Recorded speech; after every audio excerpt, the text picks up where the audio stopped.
Hello, എല്ലാവർക്കും സുഖമാണല്ലോ. ഇന്ന് നമ്മളെല്ലാ പേരെയും ഒരുപോലെ ഇൻസ്പയർ ചെയ്യുന്ന ഡോക്ടർ APJ അബ്ദുൽ കലാമിന്റെ മറ്റൊരു തോട്ട് ഞാൻ പങ്കുവയ്ക്കാം. അത് വേദനയെക്കുറിച്ചാണ്.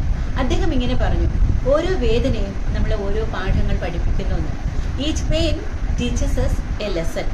ജീവിതം അത്ര എളുപ്പമൊന്നുമല്ല. നമ്മളെല്ലാ പേരും ഒന്നല്ലെങ്കിൽ വേറെ തരം സങ്കടത്തിലൂടെ വേദനയിലൂടെ ഒക്കെ കടന്നു പോകുന്നവരാണ്. അപ്പോഴൊക്കെ നമ്മൾ നിരാശപ്പെട്ടു പോകാറുമുണ്ട്. എന്നാൽ ഈ ചിന്ത നമ്മൾ ഒന്നും കൂടെ ധൈര്യപ്പെടുത്തുന്നു. ഓരോ വേദനയും ഓരോ സങ്കടവും നമ്മളെ രൂപപ്പെടുത്തുകയാണ്. നമ്മളുടെ വ്യക്തിത്വത്തിന്, നമ്മുടെ ബുദ്ധിയെ എല്ലാം അത് ശക്തിപ്പെടുത്തുകയാണ്. അതുകൊണ്ടാണ് പറയുന്നത്, pains are not to break us but to shape us. ഓരോ വേദനയും കഴിഞ്ഞു പോകുമ്പോൾ, കടന്നു പോകുമ്പോൾ നമ്മൾ പുതിയൊരു മനുഷ്യനായി, പുതിയൊരു ലെസൺ പഠിച്ച ആളായി തീരുന്നു. അതുകൊണ്ട് സ്വർണത്തിനെയും വെള്ളിയെയും ഉലയിലൂതി ശുദ്ധീകരിച്ച് ശക്തീകരിക്കുന്ന പോലെയാണ് ഓരോ പരീക്ഷണങ്ങളും ഓരോ വേദനകളെന്ന് മനസ്സിലാക്കി ധൈര്യപൂർവ്വം അതിനെ ഫേസ് ചെയ്യാൻ ഈ ചിന്ത നമ്മളെ സഹായിക്കുന്നു.